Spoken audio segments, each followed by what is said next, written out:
All right, welcome to another episode of America's Dummies, and today we will be talking about Jamaal Bowman, representative from New York, pulling the fire alarm the other week on his way to a vote, thinking that if I just pull it, it'll unlock a door. Yeah, that makes sense. He said it was by accident. Sure, we'll go with that. And then we'll also talk about some more drama out of the Capitol Hill in regards to Matt Gaetz bringing about a vote to remove Speaker McCarthy, which then passed with the support of every single Democrat and 8 Republicans. Mm-hmm. So we now have a interim, if you will, a Speaker of the House tempore, because we no longer have a Speaker of the House who was voted in. So that's fun. We'll get into that a little bit. We'll also talk about Trump under civil, a civil lawsuit from Letitia James, Attorney General from New York, in regards to trying to get rid, saying that he defrauded bank institutions and he overvalued his net worth, and being in Mar-a-Lago being valued at $24 million, which is one hell of an underestimate. And we'll also talk about how the judge is basically hell-bent on removing Trump's business license and barring him and his sons from being able to do any business in New York, which we'll talk about how that just makes no sense. Makes no sense what's going on there. And then we'll also end up with a little bit of a Cotton Bowl review and how Oklahoma and Texas, arguably the best, in my opinion and many other opinions, will say that it's the best rivalry in college football history of any game, of any sport, in any week, any given year. It is always one of the best because you never know what's going to happen. And Oklahoma came on top as the underdog, and their defense came to play. Oh, yeah. So we'll do a little bit of a review of that and a little bit of other games from this weekend and see how Miami somehow lost to Georgia Tech when all they had to do was kneel the ball, and then they fumbled it with 30 seconds left to go. Makes no sense. So we'll get into that and much more. Thank you for tuning in. I'm Kyle McClure, joined with my man, Lone Wolf. My man. I want to say boy, but you don't come off as a boy. I'm pretty old. Like, yeah, exactly. You can't really pass it. My boy, my dog, let's go with my dog. Just call me my father. No. All right. Join with me, as always, Lone Wolf. And so we'll get right into it. And right now? I feel like I was going to say something else. No, I think that's it. All right. Let's dive in.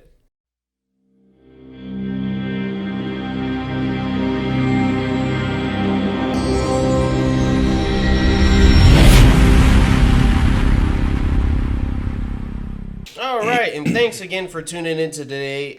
We are very excited about the topics we have to discuss, and we greatly appreciate your attention here, whether you're tuning in on YouTube, Rumble, or on Spotify or iTunes, which if you haven't already, please go ahead and hit that like button, subscribe to our channel, and turn on that notification bell so that way you never miss a new America's Dummies episode. And we do post clips of our main episode, so if you don't want to sit through the entire hour and a half, whatever our episode is, you could probably find on our YouTube or Rumble clips, specific segments of our episodes and what we discuss, so you can just go straight to what you're interested in. But anyways, well, again, join with me as Lone Wolf. Lone Wolf, how are you doing on this fine day? Doing pretty good, man. Just trying to make it through it and get the episode done. It took me 12 minutes to pump $20 of gas. 12 minutes. And you didn't even finish pumping, did you? No. I said the hell with it. Yeah. How does it take you 12 minutes to pump gas? I don't know. I don't understand how pump it can was go just that like slow. Hold on, was it busy? Like Yeah. So every pump was taken up? Almost all the pumps were taken up. I'm pretty sure they've been like that since the morning time because it's a busy area. Yeah. So I guess the pumps were just heating up or overloaded or something, but it was just slow. I don't know what I would do if I had to wait. I was patient for a good while. Yeah, 12 and then minutes. after And then I was like, Screw screw this. this. I'm out. You know what's crazy? If we get so pissed off on having to wait 12 minutes to fill our cars up with gas, can you imagine what people have to go through to charge their car at a station? I How do you even have time? No, I couldn't do that, and I don't care if they make it like a law or whatever. Mm-hmm. I'm breaking the law. I'm driving my gas car. The only law you would break. Well, maybe. We'll see. I don't know. I definitely wouldn't see it passing law anyways. I mean, it's just not going to happen. It's undoable right now. It's like We don't have the infrastructure for it. you don't have the infrastructure. The mileage on them is low. Yeah. Like imagine taking a drive to, I don't know, Vegas for vacation. You want to go with your buddies or go to Florida with your family. Like, can't do that on an electric car. Well, you can, but you'd have to make sure that there are stops along the way. It's gonna take you like 4 days just to get there. Exactly. Well, depending on where you're from, obviously. Yeah. But yeah, exactly. You can't do cross-country trips. You can't. I mean, hell, here in the state of Texas, you could barely do from Panhandle to coast. Yeah, Like- people are gonna say, well, you can just fly. Yeah, you know how much a ticket is for a plane? Not to mention, do you know how much hassle there is to go on a plane? Hell, I mean, no, thank you. Okay. I mean, I like airplanes, but it's like, There's too much stuff to go about it. yeah. Not to mention, And yeah, then when if you have a can- big family, it's gonna be expensive when you can just Yeah. drive it. Yeah. You know, check out the scenery, take some back roads. We just aren't there yet. We just aren't there yet, people. And it's just stupid, in my opinion. Yeah. But how did you enjoy this past weekend? I mean, a lot of good games. Your Jags won Jaguars in football. won. They made me late for work. They made you late for work? Yeah, I blame them totally. Right, because you couldn't just turn it off and go to work. You had to sit there and finish the game, right? No, well, that wasn't the problem. The problem is that I woke up really early to watch the game, right? And I went to bed late. And then I was like, I'm going to take a nap before going to work. And you know what happens when I take a nap before going to work? I slept through the alarm. So it's the Jags' fault for making you take a nap and sleeping through the alarm. Yeah, but Makes total sense. I think everybody can relate to that. It was worth it. I mean, they were up 11-7, and then What they was the ended final up score again? 25-20 Yeah. against a Buffalo Bills team that's arguably Pretty pretty good team. It's pretty good. And we'll get into it a little bit more later, especially about San Francisco against the 49ers. I mean, no San Francisco. the against 49ers Dallas. against the Cowboys. Thank you. Yeah, I watched a lot of that game last night. Dude, Dallas, I thought when they were starting off this year, I thought they would be a true Super Bowl contender. And then I just saw the past few games. I'm just like, the last 2 weeks what's they've going been. on? I don't know. They can't, especially in the red zone, they can't. Oh. Anyways, we'll get more into that later. But first, let's go ahead and open up a little bit with Mr. Jamaal Bowman from New York City. The fire alarm puller principal that doesn't know how a fire alarm works. I don't understand how you don't know how a fire alarm works. I don't know how you can pull a firearm by accident. Like, from what he said, he's like, "Oh, it's just gonna open the door." No, it's an alarm to a building. It's not just gonna open a door. You have to push the door open to unlock it, or unlock it with the key. You know, It's like, especially because what?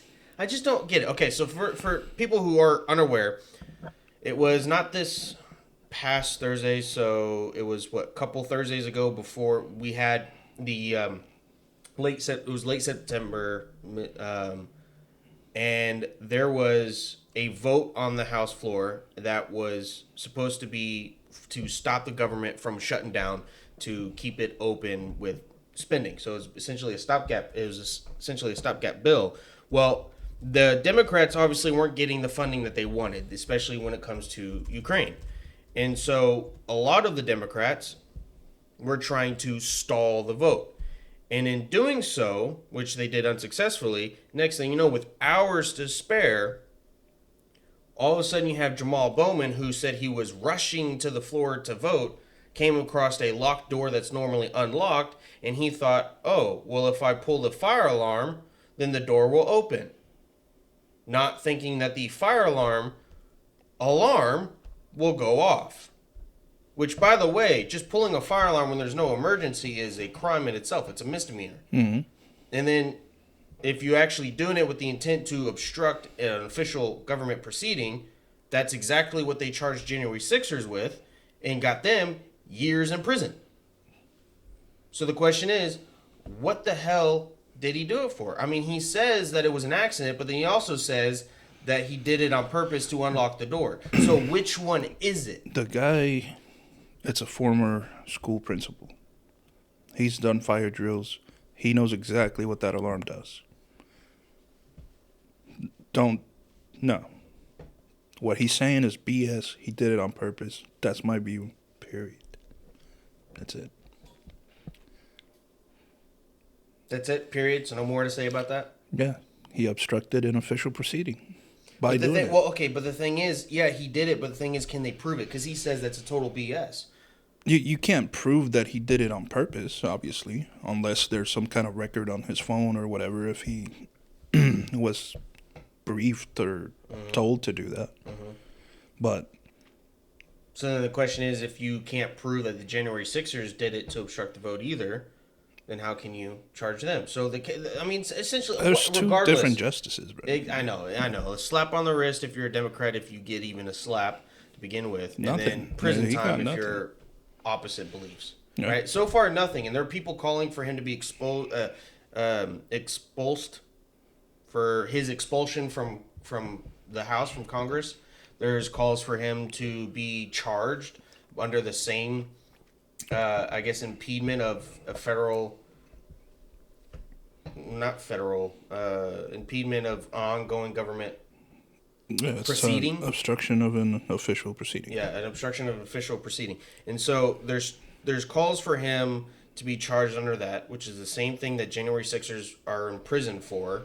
Mm-hmm. And he definitely needs to be charged with at least a misdemeanor, which, by the way, could serve him time in jail too. Yeah, and if he doesn't know how a fire alarm works, he shouldn't be reading bills and passing legislation. That affects people. Exactly. Yeah. That affects everybody. Not to mention, according to, let me see if I get this right.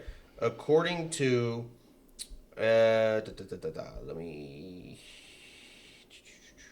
nope, wrong one. Here we go. According to readabilityformulas.com's automated readability index, the signs that Bowman was confused by are at a third grade reading level. There you go. So a former principal of, I believe, a high school, middle school or high school, I think it was a high school, Not but sure. A former principal of a public institution, school. It's a school. Okay. It's educational. Who is also in charge of making sure that fire alarm drills are commenced. Yeah, because the kids need to know how to evacuate the building in case of an emergency. That's what also a fire alarm does. Yeah, also grew up with fire alarms because the first fire alarm, I believe, was created in the 1950s. Okay, you tell me that this man, who's also a member of Congress, doesn't know how a fire alarm on a wall that says "in case of fire, pull" works? Apparently, he thought it would open a door. Yeah, but why don't you tell me a little bit about that door and what was in front of that door? Oh my God! First off, the door is labeled emergency exit only. Exactly. Why are you going that way? What's your emergency? You got to get the hell out of here so that way we don't have to vote and the government shuts down. See, I have a theory about that. The emergency was exactly that. Go ahead. By the way, his spokesperson said that he pulled it by accident out of confusion and saying he was in a hurry to get to the vote. And he came across a door that is normally unlocked, but for some reason is locked. And so he thought that if you pull the fire alarm, it would unlock it. How you make that make sense, I have no idea. My little sister, who's 8, would be like, what? If it's an emergency exit door, that door shouldn't be open at any other time. No, dude, my 8-year-old sister knows what a fire alarm looks like, and she knows that she get in major trouble. She pulled it. Let's say there's different doors locked or open, whether it's the weekend or Monday or Thursday. It's an emergency exit door. That shouldn't change because then you're going to confuse people. Like, where should I go? Yeah, to exactly. Exit under an emergency, right? Yeah. So those stores don't change. Not at all. No. And not to mention, you all can't BS. change the location of the fire alarm. Yeah. So it's not like you come across this and it's like, huh, well, that wasn't there before. Maybe if I pull it, it'll open the door. I wonder what it does. It's red. Ooh, I like red shiny things. Yay. No, like, what the hell are we doing here? I mean, I don't understand. There's a sign that says emergency exit only. There's a picture of you behind the sign in front of the doors pulling the fire alarm. I want to see the video. Dude, like, that'd be cool if they released this it. makes my head hurt so much. I just think, Democrats need to really watch how you vote because you voted in a dumbass. Then again, have you met some of the people who live in New York? All the smart ones have already left. I haven't been to New York since I was a kid, but I've never been to New York. still, like, you elected an idiot. I mean, I just don't get it. Yeah, Bowman and AOC and Kathy Hochul and Mayor Eric Adams and just about anybody else that's in office. Letitia James. We'll get in, that bitch. We'll get more into that later with the Trump business. But I have a theory in regards to why the firearm was pulled. Okay, so stay with me here. It's a little bit of a doozy. Okay, so the Dems wanted, obviously, they want to vote on a bill that gives them the funding that they desire, right? Everyone's going to do that. No one in office, no one in Congress, no politician's going to do anything completely out of the benefit of their constituents. A lot of it's going to be based on donors. It's going to be based on special interests. It's going to be based on political ideology or political party leanings, right? So it's never unbiased in terms of what they want their funding to be. Which lobbyist gave them the most money? What they're saying they want you to pass a bill on and what will affect their business and all that, et cetera, right? So my theory is that the Dems weren't getting the funding they desired, right? So, of course, they started to stall the vote. They were trying to make sure that it gets to, within minutes of having to pass it, so they can get what they wanted or completely shut down the government. Now, I think they wanted to shut down the government because if they shut down the government, then they think that because Republicans are in charge, they would be under a lot of pressure and they would be under a lot of scrutiny from their constituents and their donors. So the Dems would think that, okay, if the government shuts down, the Republicans are going to be under pressure to open back up and pass funding legislation to reopen the government. Then we have the more negotiation power to be able to say, hey, if you want to open back up and you're such in a hurry to open back up, well, then make sure that this, and that, like Ukrainian funding for Ukraine, is a part of this bill and it gets funded, and then we'll vote yes on your bill, on your proposal. And so I think that because they weren't getting what they wanted the government shut down so that way they could negotiate what they wanted under pressure and have more leverage. Pressure-wise. Exactly. So that way they could get what they wanted going forward, especially for voting for funding Ukraine.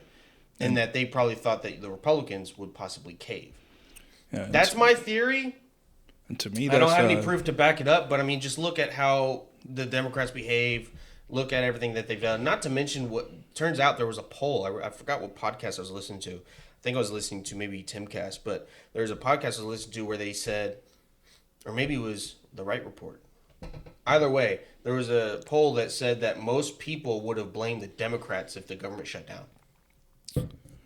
Well, I think whatever reason it is, and if your theory comes to be true, which we probably won't find out, but probably not.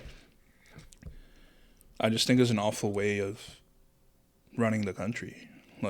Hell yeah, it is. Making demands, or else. No. Why don't you just do what the people want you to do? That's what you're there for. Because if they do what the people want to do, then they don't get the money that they want. They don't get the power. They don't get the control. They don't get the funding from special interests. I mean, you think that special interests just donate to their campaign?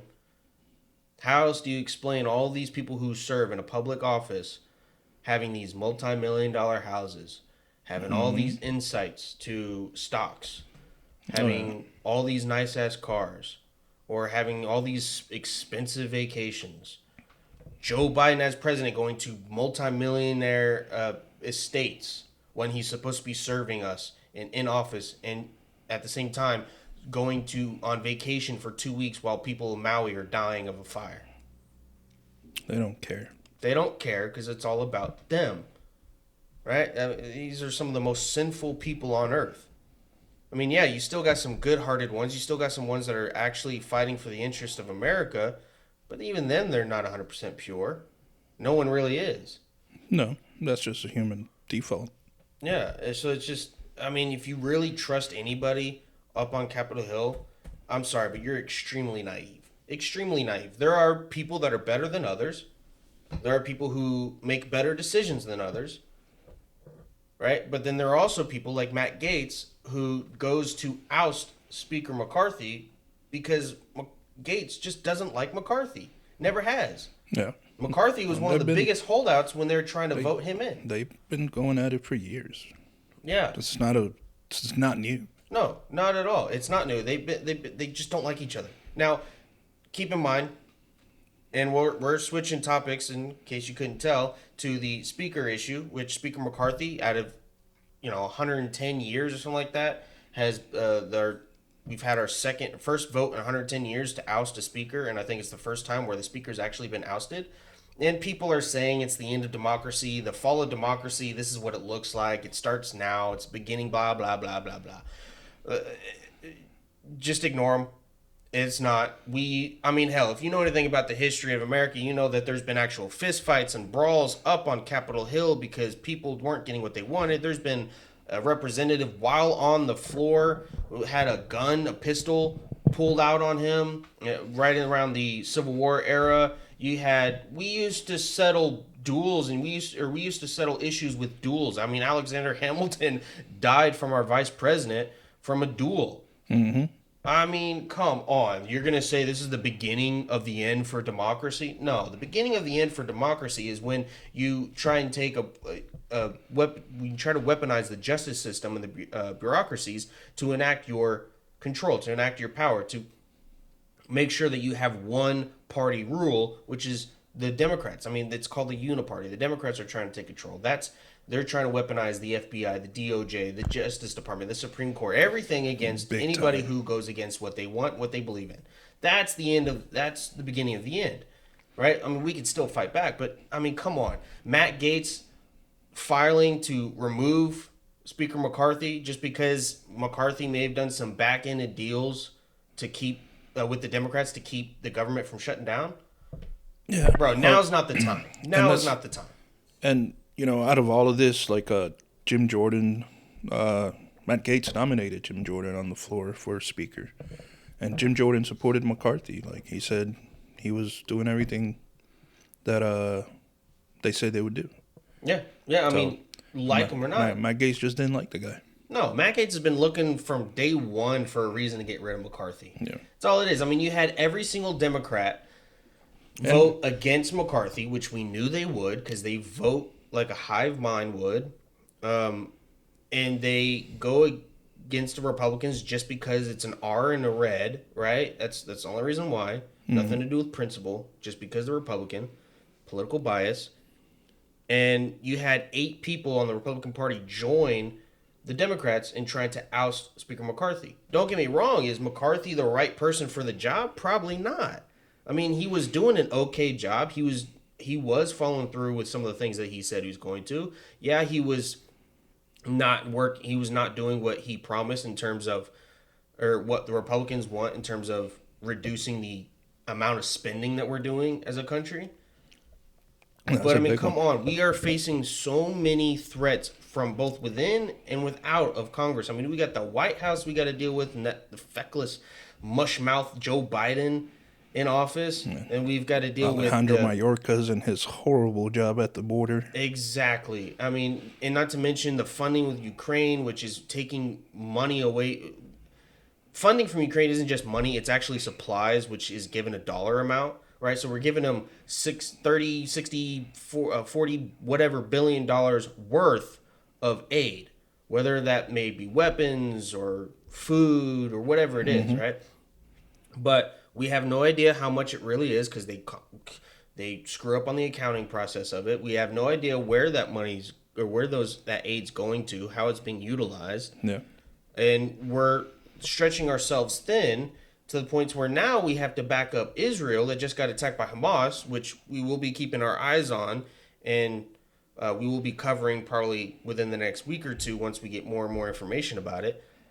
It's stretching us thin, and right now we also have the weaponization like we touched on with the Justice Department and the three-letter bureaucracies.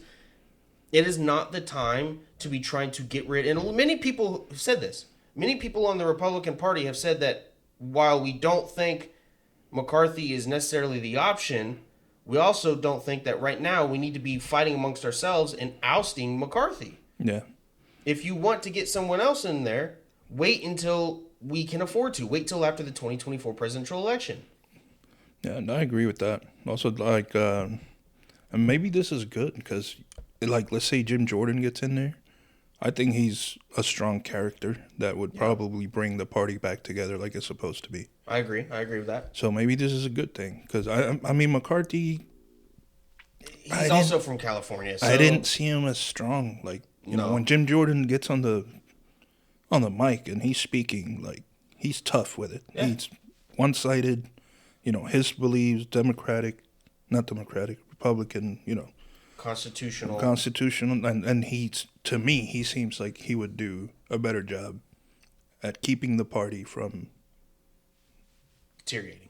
Yeah, and fighting each other and talking shit about each other and all that. No, don't get me wrong. I agree that Jim Jordan, who is one of the forerunners for the position, just like Scalise is, I agree that he would be much better than McCarthy. My problem is that right now we shouldn't be spending so much time and energy trying to fight one another in the Republican Party when we should be fighting for the conservative Republican American constitutionalist values. Yeah. That's what we need to be fighting, and we need to be helping Donald Trump get in office regardless of what you think about him. The timing of it, horrible. Gates should have just manned up and deal with the issue, stick it out, and then, you know, do it later. Yeah. And look, like I said, it's not, the democracy's not in decline because we got rid of a speaker. He barely won. It took 15 votes. Democracy goes away when one side controls everything, like what's happening now with the DOJ, the FBI, like Bongino said, the police state, you know? That's when you end democracy.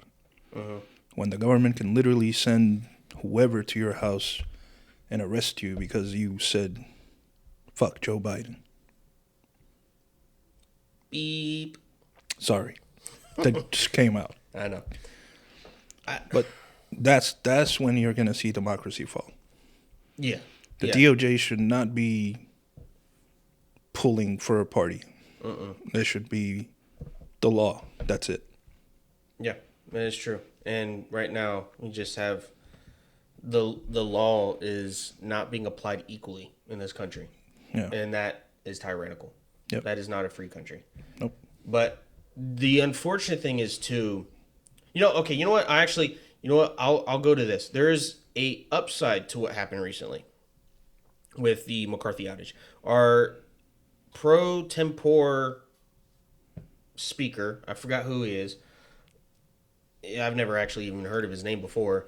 But what he did, one of his first things was he called for a recess, right? Because he thought that if we stayed any longer, tensions were extremely high amongst both parties, especially within the Republicans against one another, that if they stayed any longer, then there would have been actual fistfights. With, like I said before, there have been fistfights before, but because we're so much more civilized now, people aren't accustomed to it, which is why so many people are having issues with how rampant crime has been. Well, one of the things that he did, other than calling for recess, he also evicted Nancy Pelosi from the office that she was holding, I think, since she was speaker, and while she was in California attending Dianne Feinstein's funeral. So you want to talk about a savage move? Like, he said this. Okay, you have this like 2 days or the weekend to get out of your office, and this office should be used for speaker purposes only. What was she doing there? She wasn't speaker. What was her position? I don't know. I don't think she Just had a position. getting paid to do nothing? I mean, yeah, she's still a part of it, but they're a part of the House, but she's no longer Speaker of the House. I mean, so she just being evicted from it. Like, give her the boot. I mean, Get yeah. out of Just, here. can you hear that? Okay, no, it's not going. Sorry, I thought there's a video on this article that was playing, and I couldn't see if you couldn't tell if you guys could hear it. But so while she was there, the speaker Dennis Hastert. Oh wait, no, that's someone else. That was before. That's what she was saying about Dennis Hastert. Here we go. Pro tempore Patrick McHenry ordered the former Speaker Nancy Pelosi to vacate her private Capitol hideaway. Is what from the Post Millennial is what they said. So that was one of his first acts, was to oust her from there and to get her out of there. And she basically is complaining that this is a breach of precedence, a breach of custom, right? That she did it, and basically she's upset that she has to leave. Now she says she doesn't care about it because it's just an office. But if you didn't care about it, then you wouldn't be saying anything in the first place. Yeah. So she became House Minority Leader. Yeah. Well, that's about it. But it's like an office is an office, but it's like if you're staying in an office that you only got because you're a speaker, then I think once you vacate that role, you should also vacate the office. Now, it doesn't really matter. It's just a freaking office, guys. It doesn't matter. It's a desk, a chair, and some books. It's a desk, a chair, some books, and a TV, apparently, that are in a room. You take that stuff out, put it in another room, she can still do her job. So it doesn't really matter, but it's a little bit of like a kind of thing. Like, take that. So it's childish, but hey, you know what? It is what it is, right? At least she's getting something, because she's been going so long without any accountability. At least she gets a little bit of a comeuppance, disrespect, which, by the way, it's like she hasn't earned any respect whatsoever. So why should we give her respect? She doesn't give respect. Why should we give her respect? She hasn't earned any. Takes respect to get respect. Exactly. But yeah, so to kind of wrap it up on this whole McCarthy ouster from Speaker of the House thing, there's really nothing to worry about. The government's still going to work inefficiently as always. And we're going to find someone else to put forward. I mean, there's a lot of talk of Donald Trump being nominated to take the speaker job, but he doesn't want the job. He's not going to do it. He's already put his vote behind, not his vote, but his... No, not only that, he can't be from trial to trial to trial to Speaker of the House and then running a campaign for president. Yeah, it's just too much. It's just too much. So why people did that in the first place, I don't know. I mean, it's interesting. It's funny. It would have made one hell of a story, but he's got C-SPAN ratings would have went up. Yeah, yeah, that is for sure. Everybody wants to see him talk and be like, "No, excuse me, I'm talking. Quiet, order." But so while it would have been funny, it would have been pointless. It would have been stupid. It's a little hot in here. I'm gonna cool it down. And so he's already put his support. That's the word I was looking for. He's already put his support behind Jim Jordan. Yeah, and he Jim endorsed Jordan him would have already. been and Jim Jordan will be a great one if they're able to put him in. And I think if they do that, they need to get rid of the one vote to oust the speaker. Most definitely. It should be a majority vote. Yeah. I don't get it. Well, okay, but to bring forth a vote. So right now it just takes one person to file a motion. It should be a majority vote for both of them. Like, you think both? Well, let's say the speaker is either Republican or a Democrat, right? Right. Obviously, the other party is going to vote to get him out of there. Yeah. The opposition. But you still should have the majority of your own party not wanting you there.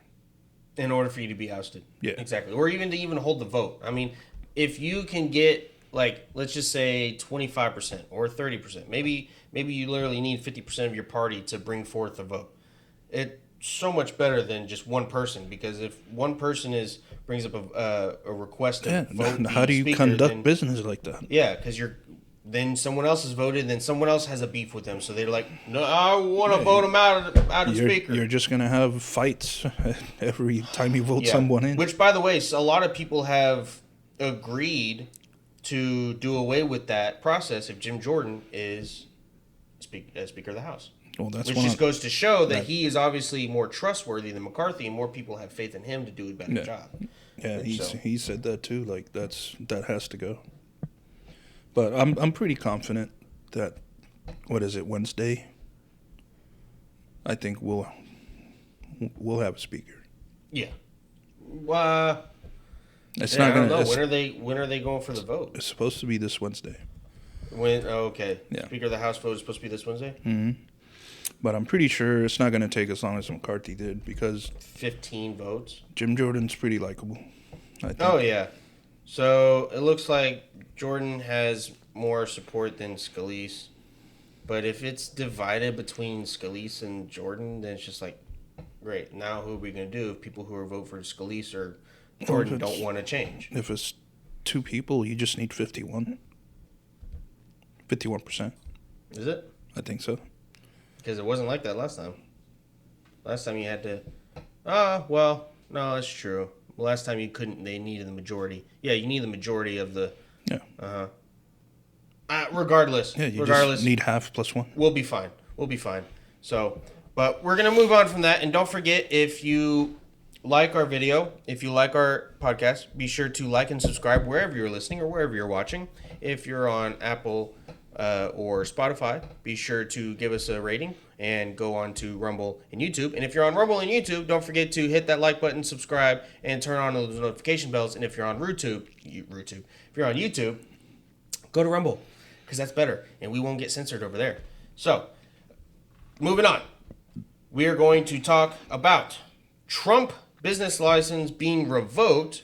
Now it's currently there's a trial on it. Currently he's fighting it, of course, but the judge, Engron, or however you pronounce his name, has basically ordered to revoke Trump's business license and dissolve any LLCs in the New York area.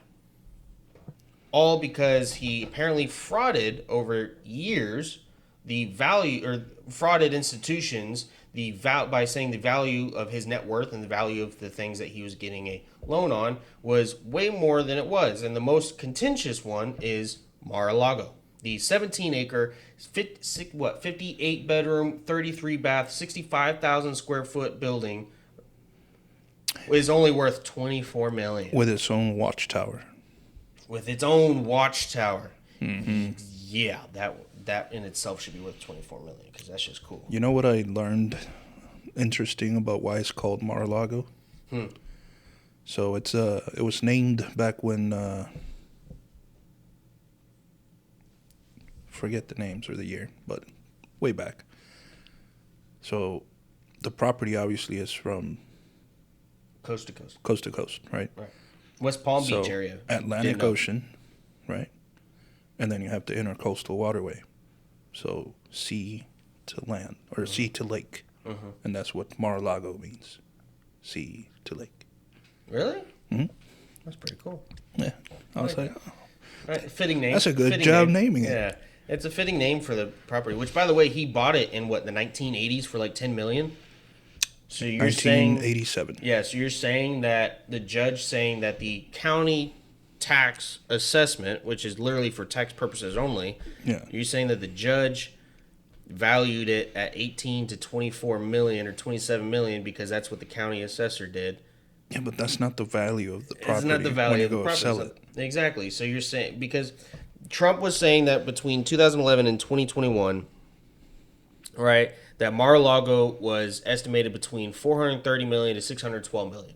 Okay, those numbers, by the way, are not him just putting a random number on there. Those were actually assessments done by an actual appraiser, someone who you hire to assess the value of your property based on certain attributes of it compared with comparables to other properties around the area, the value of the area, how hot the area is it, all sorts of different flood things. Zone, right? It's all that. Exactly. There's so much that goes into it, and the appraiser, which was also done by the financial institutions that he was trying to get a loan on, they had their own third-party appraisal of the property, which was approved. By the way, the loan was approved.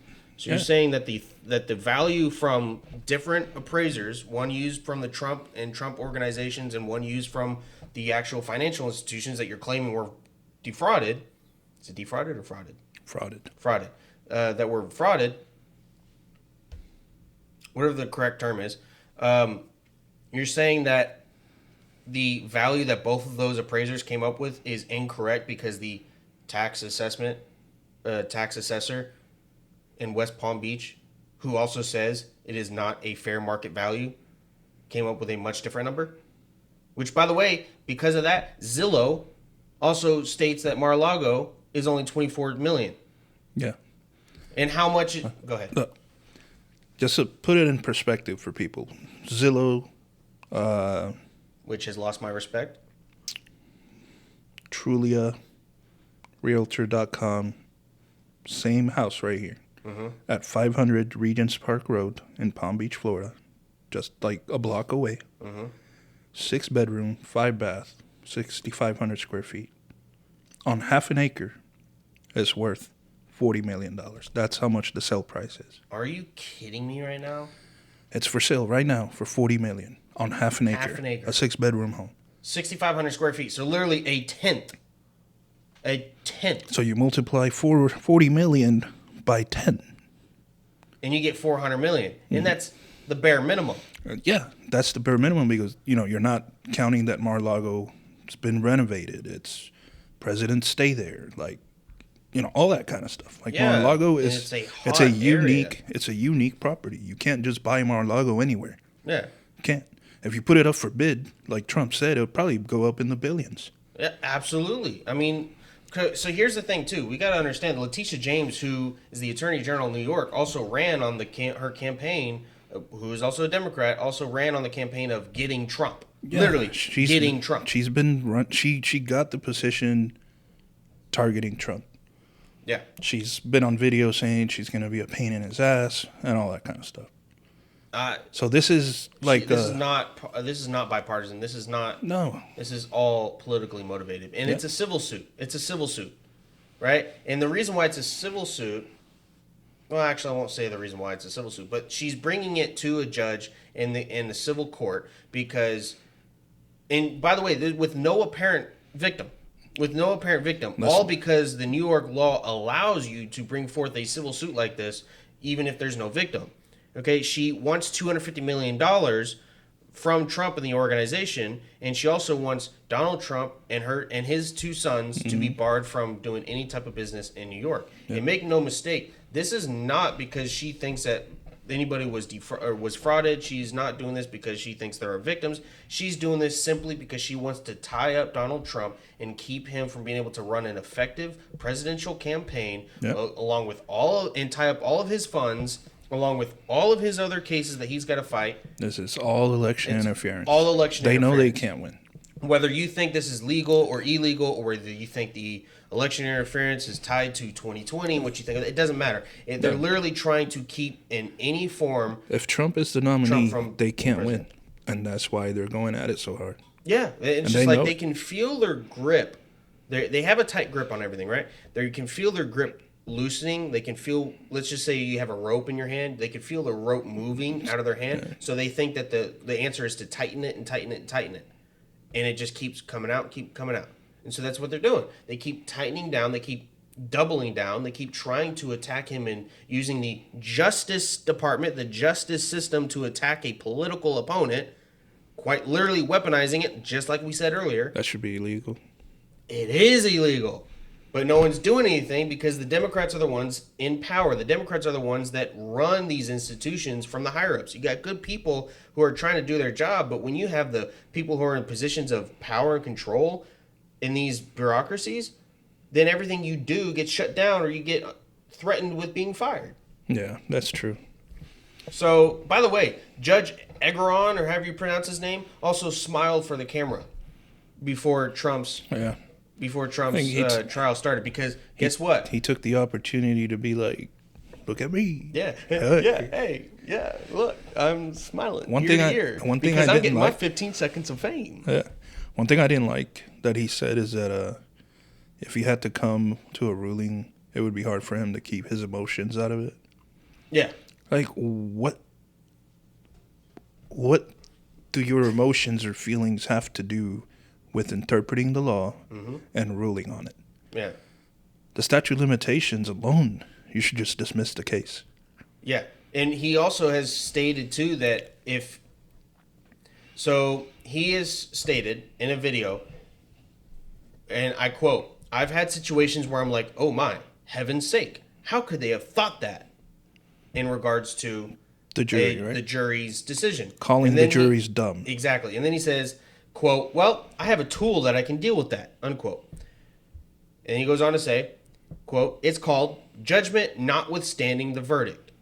I can say there's no possible way that a reasonable jury would have reached that conclusion," end quote. Mind you, you picked the jury. Yeah. By the way, what you're referring to is when he said, and I quote, "And I'm an impartial referee, but it's hard to factor out my own emotions," end quote. There you go.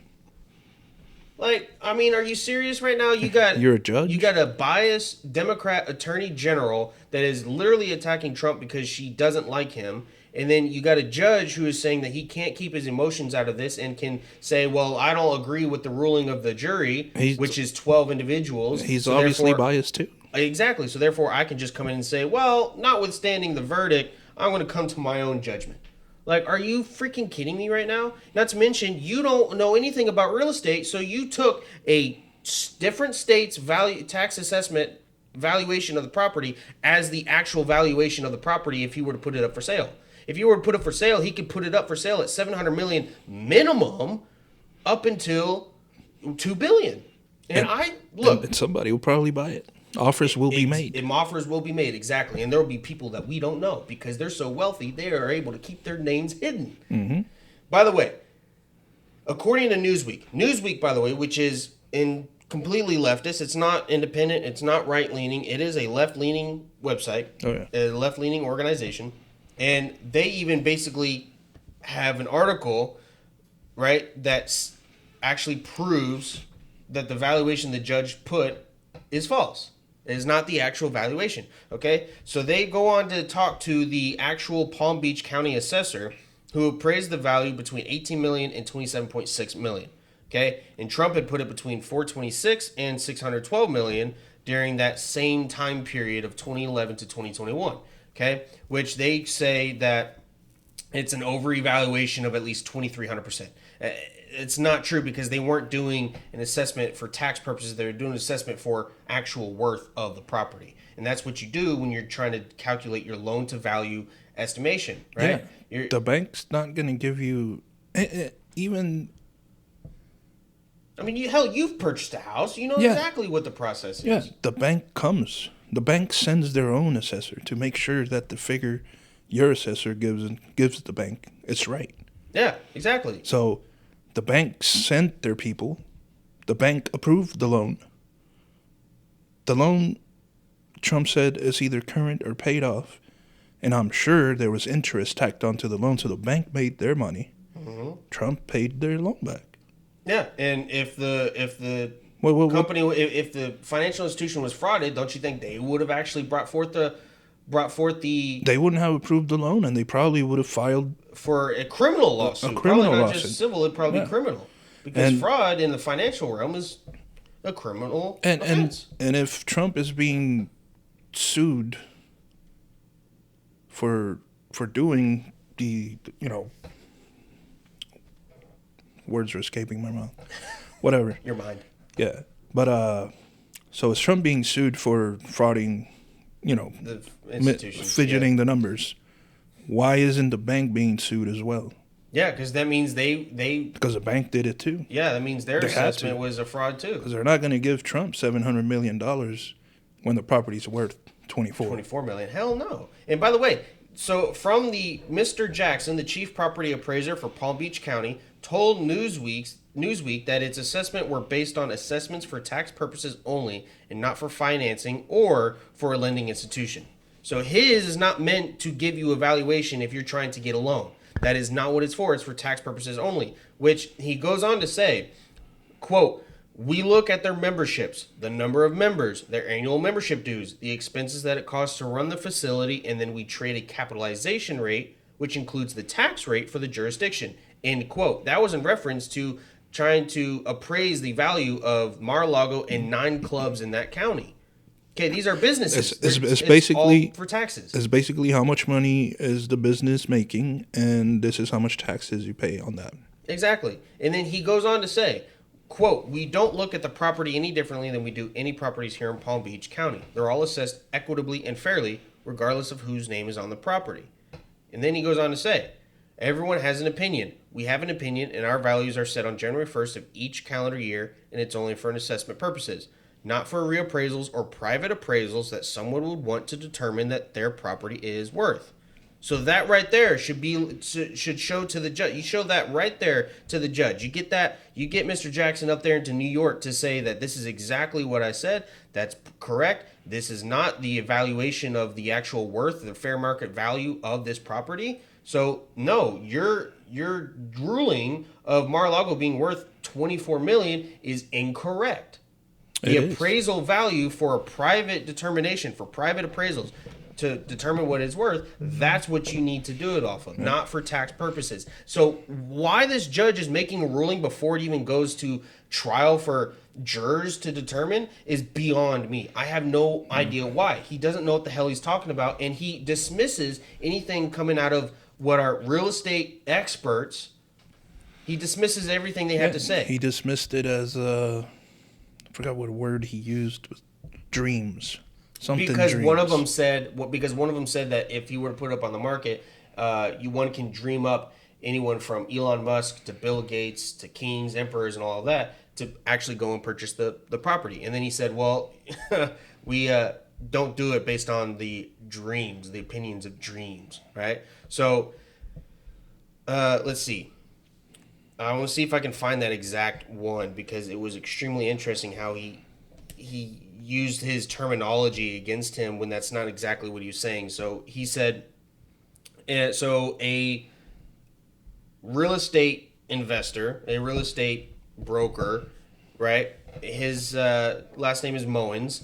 He said that if it were for sale, he could, in short order, produce a ready, willing, and able buyer who could have interest in securing the property for their personal use as a residence or even their own club. He then goes on to say, I could dream up anyone from Elon Musk to Bill Gates and everyone in between. Kings, emperors, heads of state, end quote. Right? So then, people with the money. He would be considered an expert because of his extensive dealings in the real estate industry and how in 2021 or the 18 months, 2020 and 2021, he did roughly $1 billion worth of deals in real estate in that area. Okay? So then he goes on to say that, or the judge goes on to say that, quote, obviously, this court cannot consider an expert affidavit that is based on unexplained and unsubstantiated dreams. Okay? That's not what he's saying. He's not saying that I dreamt that Elon Musk and Bill Gates, blah, blah, blah, blah, blah. Right? That's not what he's saying. He's just saying that he can think of anyone from Elon Musk to Bill Gates who have the money, the billionaires who have the money to be able to purchase that property. They would be lining up to buy that property. Based on his experience. He's telling you that if that property goes up for sale, people like that will probably be interested in it. I'd like to know what the civil court Judge Engron, I would like to know what his experience in selling houses and putting houses up for putting valuations on houses. I'd like to know what his experience is. I'd like to see his real estate license. I'd like to see his broker license. I'd like to see his ability to appraise homes. 0. Exactly. So why the hell are you making a judgment based on something that you don't know, don't understand, and are choosing the wrong assessment, the wrong appraisal? Yeah. Makes no sense. I mean, how can you have He's either incompetent or corrupt. Corrupt. He's not. Yeah. He's not just incompetent, looking for his 15 seconds of fame. He is corrupt. He's being told what to do. He's being told what to do to just, hey, keep him in court. Yeah. Don't let this. Fine him the $250. Yeah. Find a way to get him the $250 or find a way to put 10 in Letitia's pocket. Yeah. And if you really think that Trump is going to let Trump Tower be taken away from him, you've got another thing coming. No. He's got another thing coming. I mean, this is so stupid. Trump has already said that they've won 80% of the legal battle. They said the statute of limitations has already expired. So what the hell is going on? That's what I want to know. It's very simple. Using the DOJ to go after a opposing politician. That's it. Yeah. That's And all it is. what's crazy, too, is that there's even a empty, I think it's just a little bit north of Mar-a-Lago, in the same area, there's an empty 2.3 acre lot being sold for $200 million. Just a lot. Just the lot. No house on it. No housing, no business, no history, right? So you're telling me that Mar-a-Lago, which was bought and paid for for $10 million in the 1980s, 40 years later, has only gone up $14 million? I wish I had $10 million in 1987 and I purchased that. By the way, didn't you tell me how much $10 million is worth now? 30. Yeah. So 3 times the amount. Yeah, even oh my God, the stupidity of these people baffles me. I just don't get it. Hey, and it happens, and people believe this stuff, man. People actually think that they're doing the right thing. Like, they're so brainwashed. I know. That's I know. crazy. And it's just, it can be worth $1.5 billion easy. Even there's even another one. His real estate expert. His last name is Levevre. I'm not sure how to pronounce it, but he even says that the property is worth anywhere between $600 million and $1.5 billion. I mean, every person who's in real estate will look at this ruling and be like, that judge is a moron. He doesn't know what the hell he's talking about. This should be one and done for Trump. Yeah, that's it. I mean, this is all just for politics. It's all. Yeah. That's all it is. They're gonna carry it out as long as they can. That's for sure. So, they're trying to get rid of his business license. They're trying to dissolve his LLCs, trying to make it to where he can no longer do business in New York. They're trying to fine him, and not to mention him, not just Donald Trump, but also Donald Trump Jr. and Eric Trump, his sons. Yep. His daughter too. His daughter too? Mm-hmm. She's in the mix. My God, dude. Why are they are so hell-bent on keeping Trump out of office because they cannot stand the fact that the name Trump won't be able to purchase any real estate property in New York for 5 years. For at least 5 years? Yeah, that's another one they're bringing down. Jeez, I don't see any way that they can win this. Even all the other cases that he's under too. I mean, the best one that they have is the documents when you're a communist, bro. You can just that's true. Say what you want. Bang the gavel and that's it. Well, that's it. That's my decision. Yeah. And then next thing you know, the judge is buying a $10 million property. How'd you get that money? Where's the 250 going? That's what I'd like to know. If no one was a victim, then where's the 250 going? Yeah, like who is it for? The state of New York? But the state of New York isn't being labeled as a victim. The state of New York isn't saying it's defrauded. Yeah, they're not saying the state of New York was defrauded or... I feel like it's defrauded. I feel like that's defrauded. The correct term. Well, yeah. Defrauded? I don't know, man. It don't matter. Sorry, y'all. The thing is, this lady is looking for $250 million. Ha! To deprive of something by deception or fraud. So yeah, defraud. Defraud. There we go. Every time I've used the word frauded, just pretend I said defrauded. Yeah. Yeah. I mean, I would like to know where that 250 is going to go. Like, what is it for? Yeah. Because the bank got paid off. The bank got their money and some. And they're not labeled on the lawsuit. They're not named people bringing the lawsuit. They're not people who are and it's victims. A civil lawsuit, kind of like what Johnny Depp went through. Like, where's the money going to? Like, did somebody get defamed? Was there defamation? Like, what is it for? Yeah. Where's it going? Well, Johnny Depp, that was what's her name? Well, you know what I mean. Like, the money went to somebody. Yeah. Oh, yeah. In that case, the money went to somebody. Where's this money going? Exactly. Yeah, that's what I want to know. Why 250? Mm-hmm. What is it supposed to go to? If there's no one that was hurt by it, then there's no one that needs that money. Yeah. It's a bunch of BS. Mm-hmm. And the judge is corrupt. Letitia James is corrupt. These are opinions. Take them for what they're worth. Take them for what you pay it for. No, I know she is. She's been targeting Trump since before she was Attorney General. Trying to get him on anything. Oh, yeah. So, yeah, she's just... The judge I've never heard of, but from what he said, he's corrupted too. Hell, even Zillow said in August that Mar-a-Lago was sold for $422 million, which ended up being incorrect.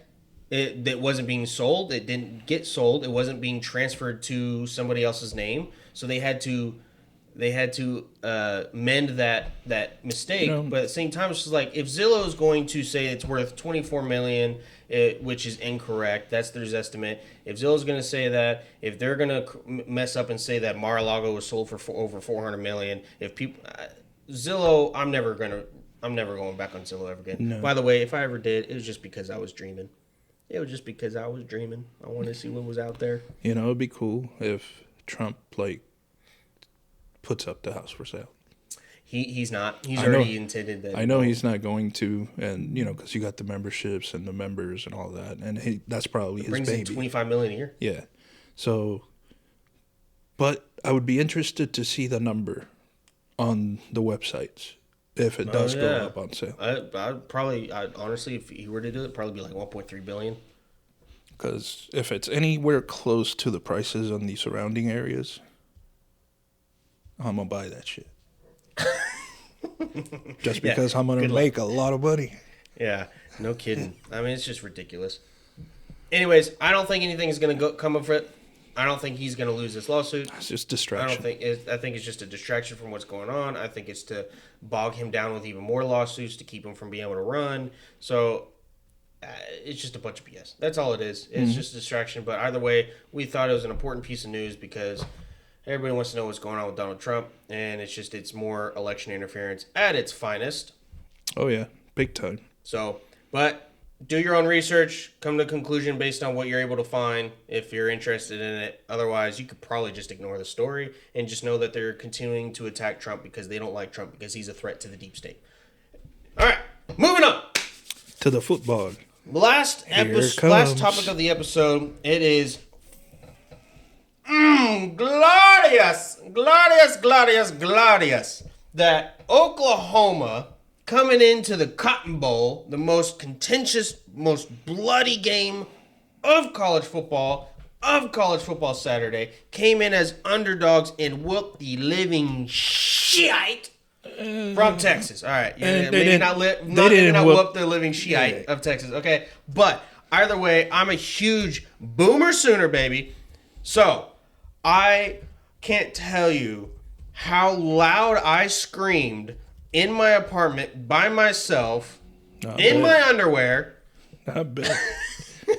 When they scored each and every touchdown, and when they in the opening drive they got an interception from Texas on the second play. Yeah, the first 6 minutes was insane. It was and then next thing you know, there's a blocked punt from Texas got a blocked punt, which then they scored a touchdown when they recovered in the end zone. And then next thing you know, Texas is driving back down.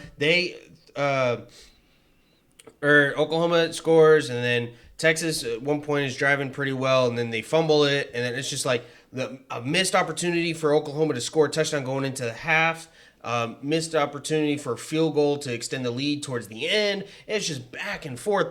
Texas, oh my gosh, they couldn't put it in the end zone on first, second, third, and fourth and goal. That was on the 1 yard line. That was the most upsetting thing for me, is that it was first and goal, 3 feet from the breaking the plane, and you can't pound the ball in there for 4 downs. That just goes to show you Oklahoma's defense is stacked. They came with more aggression, and they came to play. And you could see it too, in when the linebackers, right? Yeah. Even the safeties. As soon as a gap opened up, somebody was in there. Bam! Boom! Bam! Boom! Boom! Suck it! And it was glorious. And the fact that they gave it to Worthy, Big 12. their receiver Xavier Worthy on Texas, they threw it to him on the fourth and goal.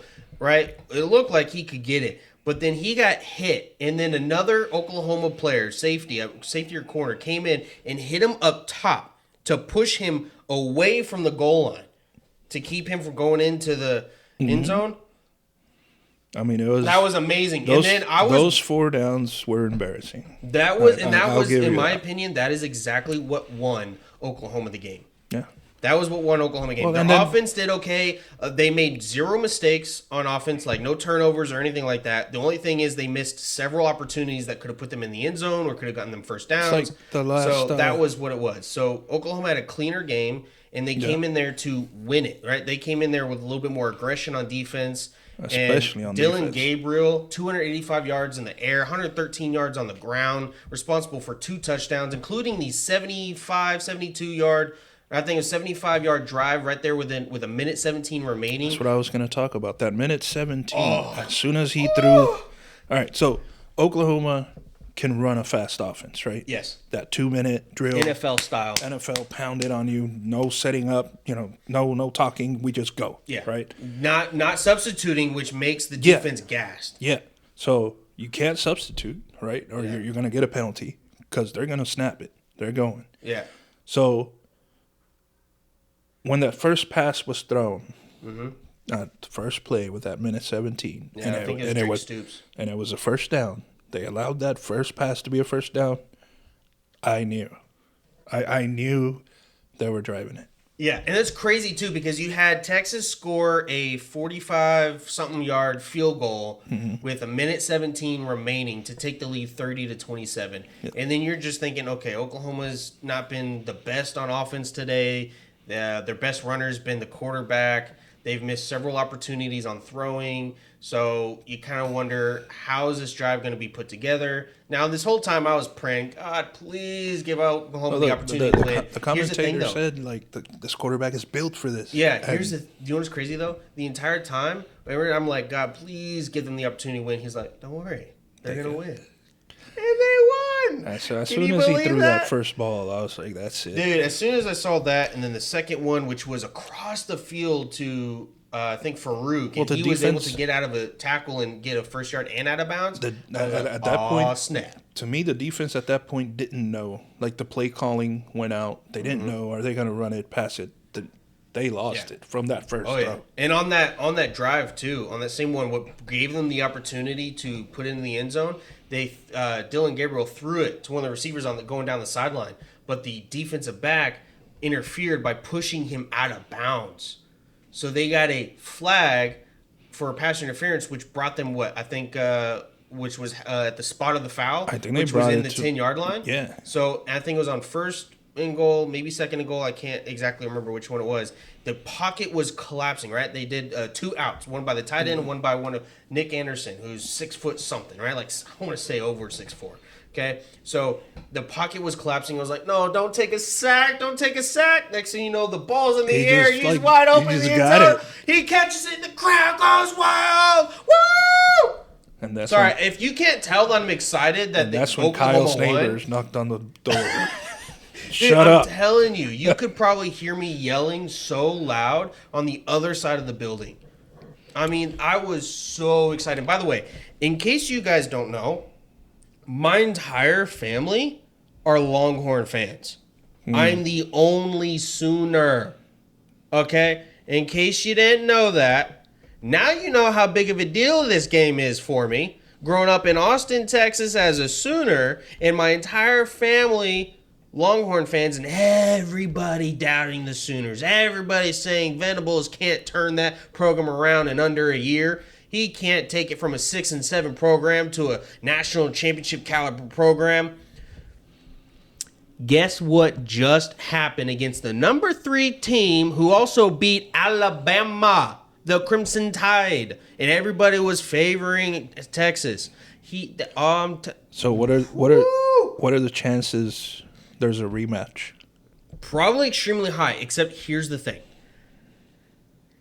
Everybody thinks that Texas and Oklahoma will both run the table in the rest of the conference, right? I think there's a very good chance that does happen. I also think there's a very good chance that Texas gets so bummed out.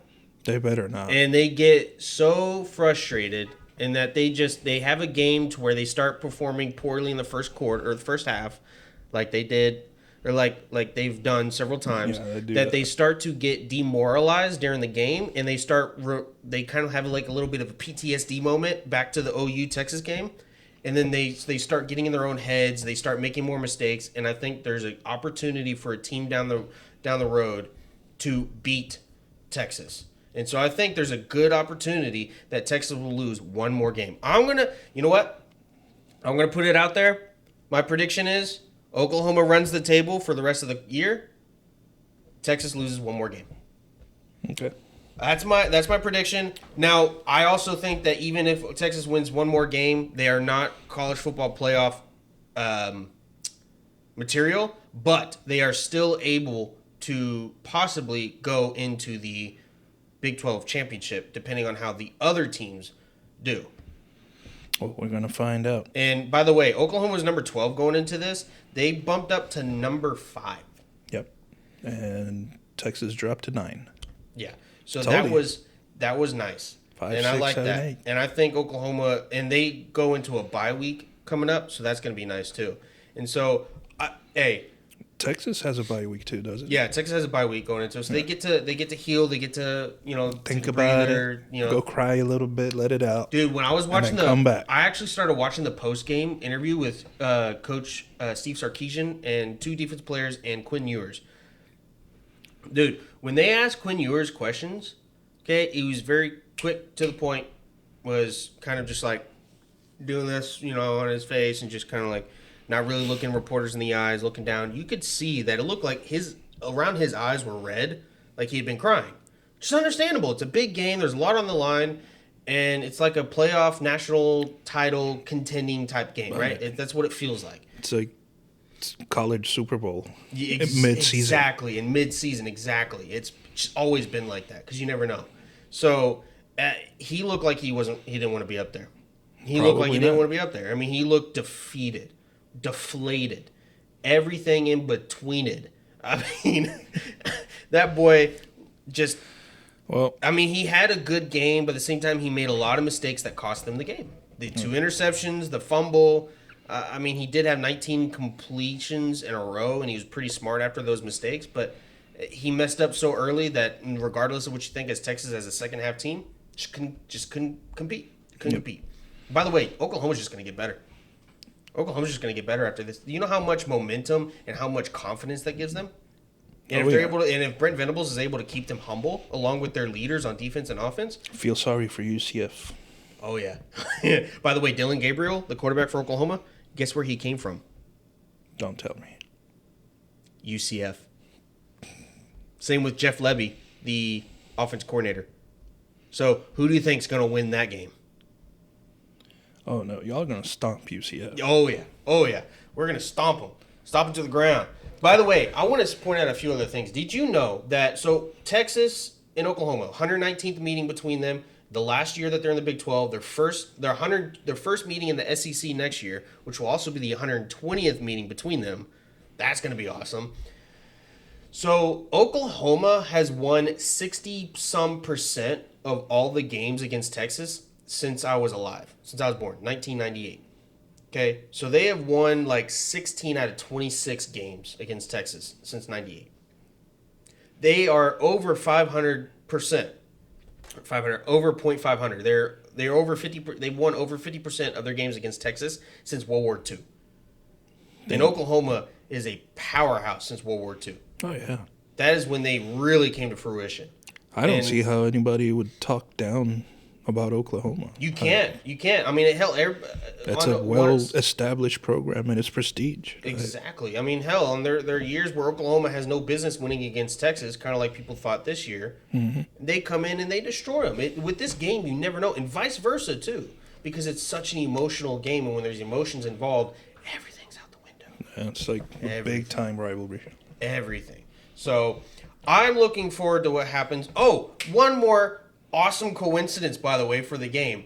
Okay, as you guys can tell, I absolutely love this game. It is extremely fun to watch. It's extremely emotional. My heart rate was above 130 the entire time. My ass was on the edge of the seat. It was amazing. Sooner Boomer, for sure. It's in Boomer, your blood. Sooner. Okay, see, Boomer, that's why you're an Oklahoma fan. Boomer, Sooner.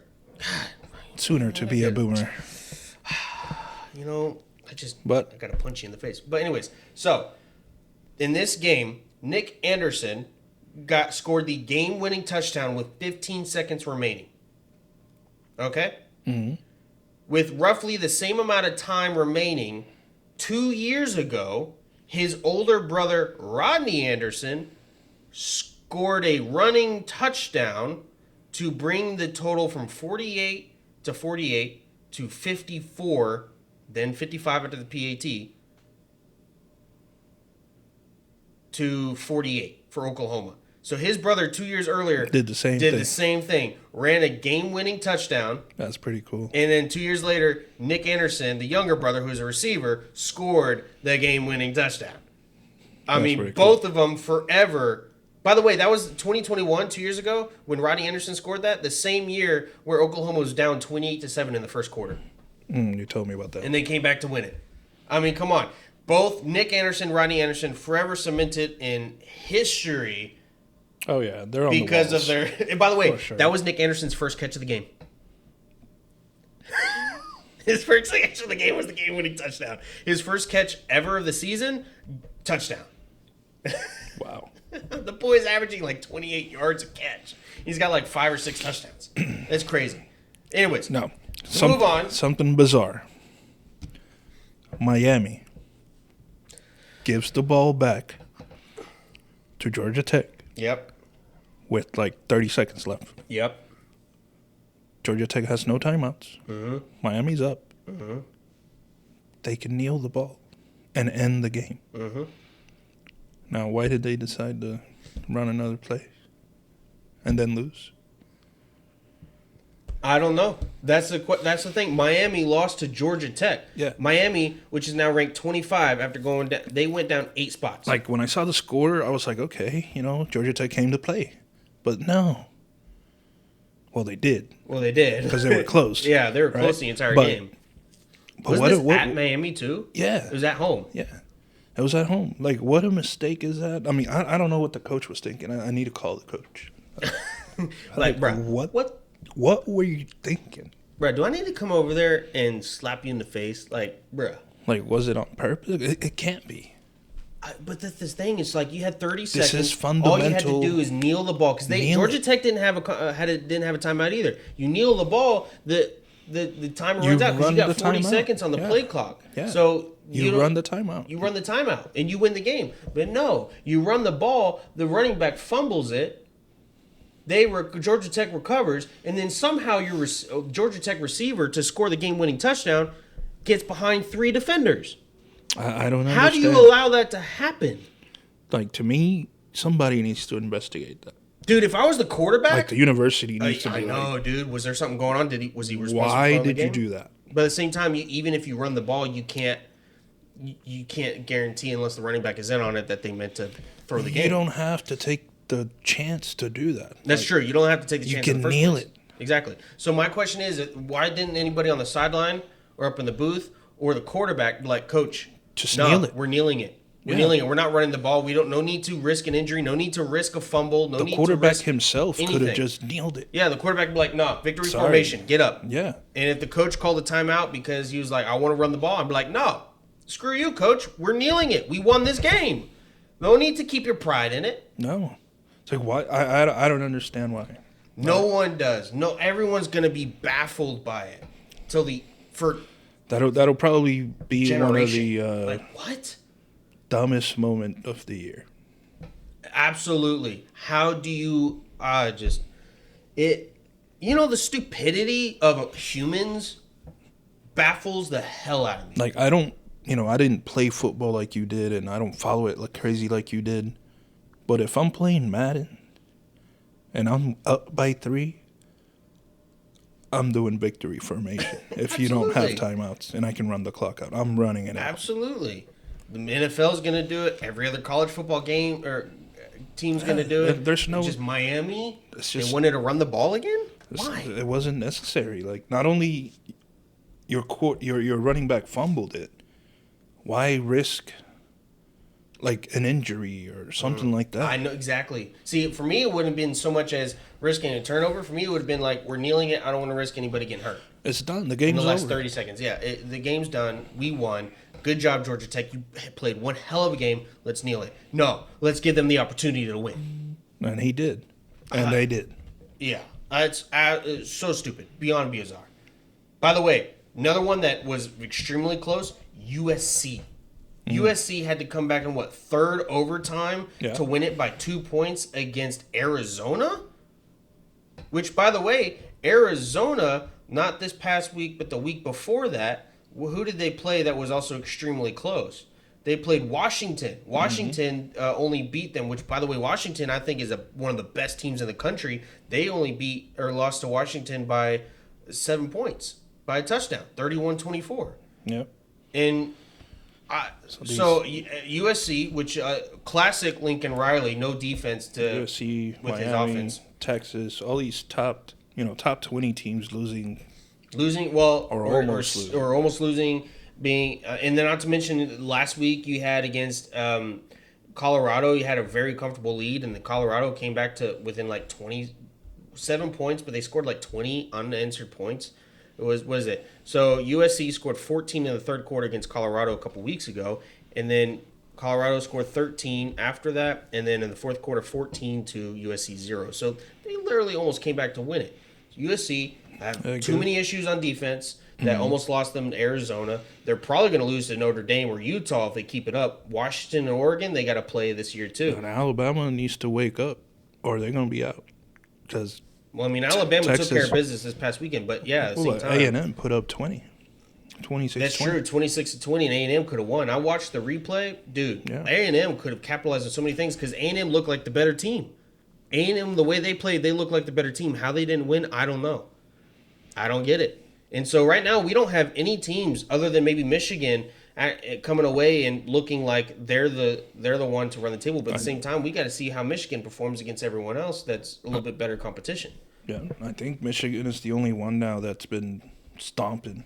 Georgia, 51-13 against Kentucky. That was incredible against Kentucky. Yeah, against Kentucky. So their run defense was on point. And by the way, Washington and Oregon, they both had a bye week.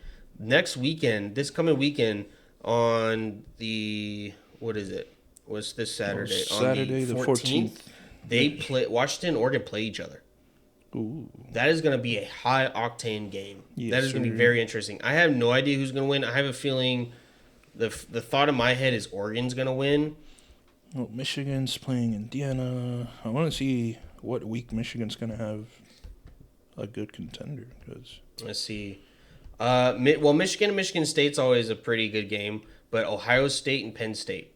So when they play Penn State on November 11th, that's going to be a tough game. Penn State ranked 6th right now, undefeated. Ohio State on November 25th. So, which, by the way, those are both 11 a.m. games. Interesting. But then again, it's like Michigan, East Carolina, only the UNLV, Bowling Green, Rutgers, Nebraska, Minnesota. So they haven't had they haven't played the best competition, and same could be said about Oklahoma.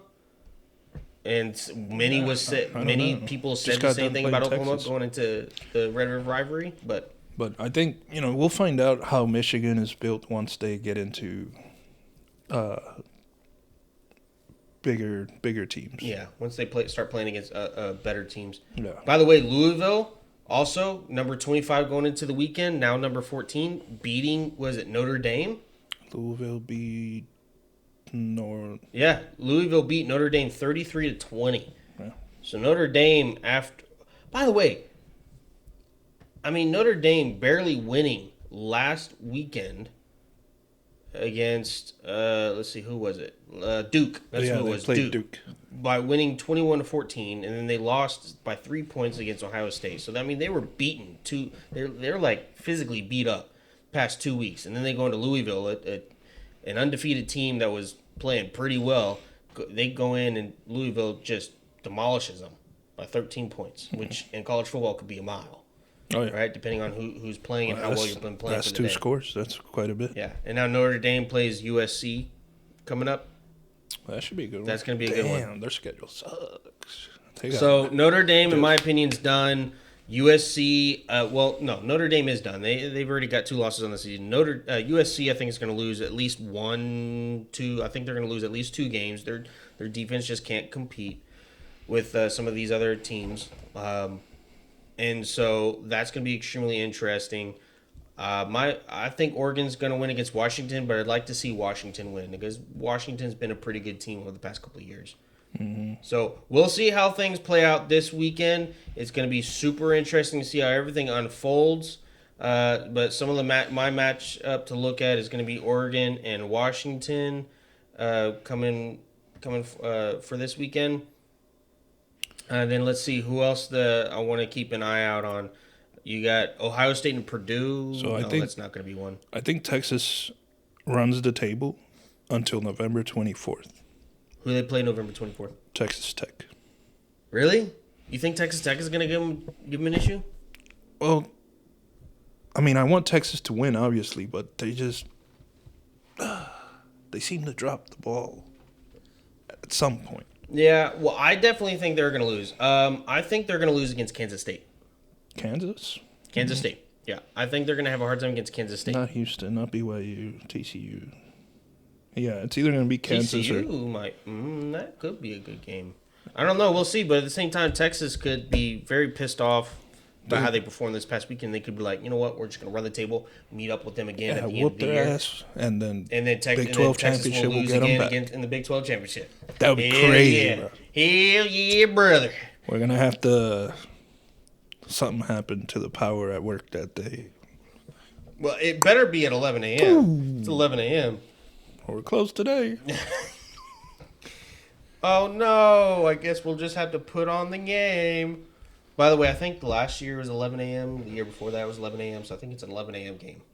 But either way, this will be interesting. This season is going to be a battle for the top spot for the playoff games. It's going to be a battle for the person who ends up winning it all is not going to have it easy. It's going to be one hell of a fight in the trenches this year. And I'm loving it, especially next year. The playoff is expanded, allowing more teams the opportunity. So, woo! What a time to be alive.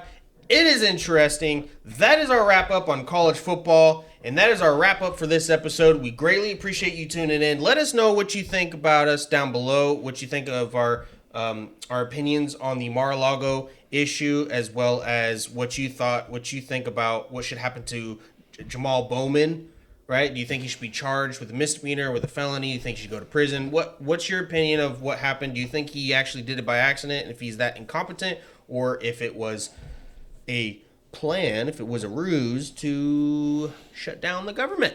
Let us know what you think below. Don't forget to click that like button, hit subscribe on YouTube and Rumble, and please share this video with all your friends and family, and turn on the notification bell so that you never miss another America's Dummies episode. Once again, I'm Kyle McClure. This is Lone Wolf. Thanks for tuning in.